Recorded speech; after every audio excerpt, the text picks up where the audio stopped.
نحمده ونصلي ونسلم على رسوله الكريم أما بعد فاستعيذ بالله السميع العليم من الشيطان الرجيم بسم الله الرحمن الرحيم والسابقون الأولون من المهاجرين والأنصار والذين اتبعوهم بإحسان رضي الله عنهم ورضوا عنه قال النبي صلى الله عليه وسلم اصحابی کالنجوم فبأيهم اقتديتم اهتديتم قال النبي صلى الله عليه وسلم عليكم بسنتي وسنة الخلفاء الراشدين المهديين صدق الله مولانا العظيم إن الله وملائكته يصلون على النبي يا أيها الذين آمنوا صلوا عليه وسلموا تسليما اللهم صل على سيدنا ومولانا محمد عبدك ورسولك وصل على المؤمنين والمؤمنات والمسلمين والمسلمات۔ ہم فخر سے کہتے ہیں ہمارے ہیں صحابہ، ہم فخر سے کہتے ہیں ہمارے ہیں صحابہ، واللہ ہمیں جان سے پیارے ہیں صحابہ۔ وہ چاند جو روشن ہوا تھا بطحا کے افق پر، وہ چاند جو روشن ہوا تھا بطحا کے افق پر، اس چاند کے تابندہ ستارے ہیں صحابہ۔ زباں پر مومنوں کے جب بھی ذکر تاجدار آئے، زباں پر مومنوں کے جب بھی ذکر تاجدار آئے تو لازم ہے کہ اس کے بعد ذکر چار یار آئے۔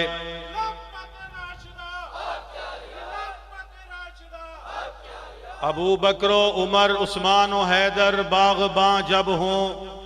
ابو بکر و عمر عثمان و حیدر باغباں جب ہوں تو کیوں کر نہ باغ مصطفیٰ میں ایک بہار آئے۔ برادران اہل سنت والجماعت، آج میں اور آپ کرڑ کی اس جامع مسجد میں محفل ذکر حسین و ذکر صحابہ میں شریک ہیں۔ اللہ تعالیٰ کا فضل و احسان ہے، اللہ رب العزت کا فضل و کرم ہے کہ اللہ رب العزت نے اس گئے گزرے دور میں اور جہاں ہر طرف فتنوں کا گھٹا ٹوپ اندھیرا چھایا ہوا ہے، اس پرفتن دور میں اللہ رب العزت نے ہمیں اپنے گھر میں حاضر ہونے کی توفیق بخشی۔ اور یہ بھی اللہ رب العزت کا احسان ہے کہ اللہ رب العزت نے اس فتنے کے دور میں ہماری نسبت ان اکابرین کے ساتھ وابستہ کیا ہے جنہوں نے اپنی زندگی میں حضور صلی اللہ علیہ وسلم کی سنتوں کو زندہ کیا اور آپ صلی اللہ علیہ وسلم کے صحابہ کرام کے ایک ایک عمل کو، ایک ایک نمونے کو اپنی زندگی میں ڈھال کر کے دکھایا۔ اور لَقَدْ كَانَ لَكُمْ فِي رَسُولِ اللَّهِ أُسْوَةٌ حَسَنَةٌ کا مصداق بن کر کے دکھایا۔ میں کس اپنے اکابر کا تذکرہ کروں؟ یہ اللہ کا احسان ہے کہ اللہ نے میری اور آپ کی نسبت ان جنتی لوگوں کے ساتھ وابستہ کی ہے، ان برگزیدہ ہستیوں کے ساتھ اللہ نے ہماری نسبت کی ہے کہ جن کا جنتی ہونا ہم نے دنیا میں اپنی آنکھوں سے دیکھ چکے ہیں۔ امام اولیاء حضرت مولانا احمد علی لاہوری کو دیکھیے، انگریز کہاں سے اٹھاتا ہے اور لاہور میں چھوڑتا ہے۔ وجہ کیا ہے کہ آپ قرآن کی صدا کو بلند کرتے ہیں، حضور صلی اللہ علیہ وسلم کی ختم نبوت کا علم بلند کرتے ہیں، صحابہ کرام کی عظمت کا پہرا دیتے ہیں۔ آپ کو لاہور میں چھوڑا گیا لیکن وہی لاہور ہے اور وہی احمد علی لاہوری ہے۔ جب دیکھا کہ احمد علی لاہوری اس دنیا سے رخصت ہوتے ہیں تو وہ لاہور چھوٹا پڑ گیا۔ آپ کے جنازے میں اتنے لوگ شریک ہوئے، کیا وجہ ہے؟ وجہ یہ ہے لَقَدْ كَانَ لَكُمْ فِي رَسُولِ اللَّهِ أُسْوَةٌ حَسَنَةٌ کہ جو رسول اللہ صلی اللہ علیہ وسلم کے طریقے پہ چلتا ہے، جو صحابہ کرام کی تابعداری میں آتا ہے، اللہ اسے بلند کر دیتا ہے۔ دنیا میں اس کا نام نہیں ہوتا، دنیا میں اس کا بظاہر نشان نہیں ہوتا، لیکن وہ جب صحابہ کرام کے لیے، آل رسول کے لیے اور حضور صلی اللہ علیہ وسلم کی ختم نبوت کے لیے اپنی جان جوکھوں میں ڈالتا ہے، اپنی جان پہ مصائب و آلام کو برداشت کرتا ہے، اللہ اسے دنیا میں بلند کر کے دکھاتا ہے۔ میں کس اپنے اکابر کا تذکرہ کروں؟ ہمارے چکوال کا علاقہ،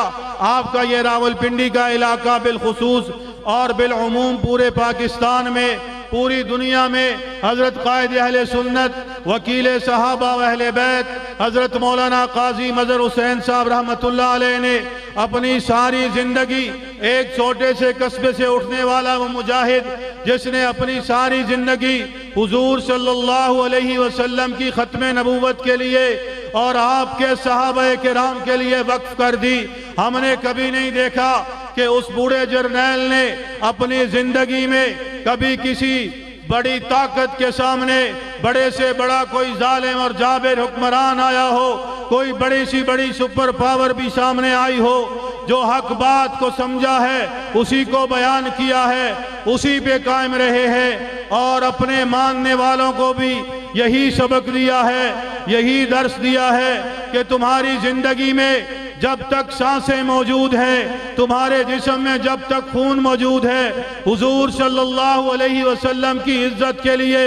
آپ کے صحابہ کرام کی عزت اور ناموس کے لیے، آپ کے اہل بیت کے لیے اپنی جان کو ہتھیلی پر لے کر آپ کے ایک ایک صحابی کا دفاع کرنا، یہ قائد اہل سنت نے بتایا ہے اور اس کو ہم بخوبی سر انجام دے رہے ہیں۔ ہمارے ہاں یہ تفریق نہیں ہے کہ اگر کوئی بڑا سردار ہے وہ صحابہ کرام کا دشمن ہے، اس کے سامنے ہم جھکتے ہوئے نظر آئیں، اور کوئی غریب صحابہ کرام کا گستاخ ہے اس پہ ہم کفر کے فتوے جڑتے ہوئے نظر آئیں، بلکہ قائد اہل سنت کا سبق اور درس یہ ہے کہ بڑے سے بڑا جابر ہو، بڑے سے بڑا سردار ہو، بڑے سے بڑا چودھری ہو، جو صحابہ کا نہیں وہ ہمارا نہیں ہو سکتا۔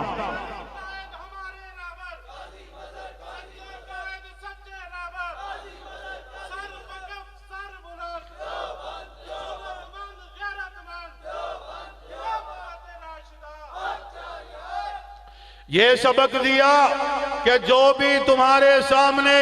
صحابہ کرام کی توہین کرنے والا ہو، حضور صلی اللہ علیہ وسلم کی عزت و ناموس پہ نقب لگانے والا ہو، بڑے سے بڑا سردار ہو، کسی عہدے پہ فائز ہو، جب وہ صحابہ کا نہیں، حضور صلی اللہ علیہ وسلم کا نہیں، وہ ہمارا دوست اور یار نہیں ہو سکتا، اس کے ساتھ ہماری پیار اور محبت کی پینگیں نہیں بڑھ سکتی۔ اسی سبق کو، اسی پیغام کو، اسی کاز کو لے کر آگے بڑھے ہوئے ہیں، اور اللہ کے فضل و کرم سے تاریخ خدام اہل سنت والجماعت پاکستان کی وہ واحد جماعت ہے جو ہر محاذ پہ ہر باطل فرقے کے خلاف شیشہ پلائی ہوئی دیوار ہے۔ ہمارا کسی باطل فرقے کے ساتھ کوئی اختلاف یہی ہے کہ جو بھی حضور صلی اللہ علیہ وسلم اور صحابہ کرام کے راستے سے ہٹے گا، ہمارا اس کے ساتھ کوئی میلان نہیں،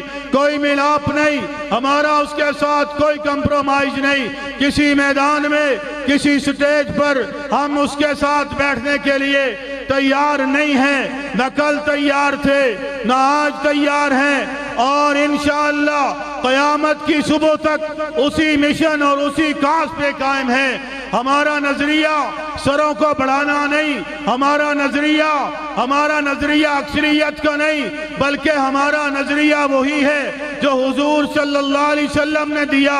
صحابہ کرام جس پر چلے وہی نظریہ ہے، وہی عقیدہ ہے کہ جو سیدھے راستے پہ آئے گا، صراط مستقیم پہ چلے گا، وہ ہمارے ساتھ بیٹھ سکتا ہے۔ جو صراط مستقیم سے ہٹے گا، جتنی بڑی تعداد میں ہو، ہمارا اس کے ساتھ اختلاف کل بھی تھا، آج بھی ہے، اور قیامت کی صبح تک رہے گا۔ کوئی بھی ہوگا، ہمارا اس کے ساتھ کوئی اتحاد نہیں ہے۔ یہ اتحاد کی رٹ لگانا ہمارے اہل سنت والجماعت کے ہاں نہیں ہے۔ کل بھی صحابہ کرام کے دشمن کے خلاف تھے، آپ کی حیات کے منکر کے خلاف تھے، آپ کی بنات کے منکروں کے خلاف تھے، آپ کی ازواج کے منکروں کے خلاف تھے، خلفائے راشدین کے منکروں کے خلاف تھے، اور حضرت حسن نے امیر معاویہ کو مانا ہے، ہم بھی مانتے ہیں۔ حضرت حسین نے یزید کو نہیں مانا، ہم بھی یزید کو نہیں مانتے۔ جسے یزید سے پیار ہے وہ اپنا باپ بنا لے۔ ہم حسین کے راستے پر ہیں، ہم حسن کے راستے پر ہیں، ہم حضور صلی اللہ علیہ وسلم کے ایک ایک صحابی کے راستے پر ہیں، مضبوطی سے پکڑے ہوئے ہیں، اور انشاءاللہ اللہ سے یہی دعا ہے کہ جب تک ہمارے جسم میں جان ہے اسی پر قائم رہے، اور جب ہمارا آخری سانس ہو اسی پہ ہمیں موت آئے، اللہ اسی پہ کار بند رکھے۔ وآخر دعوانا الحمدللہ رب العالمین۔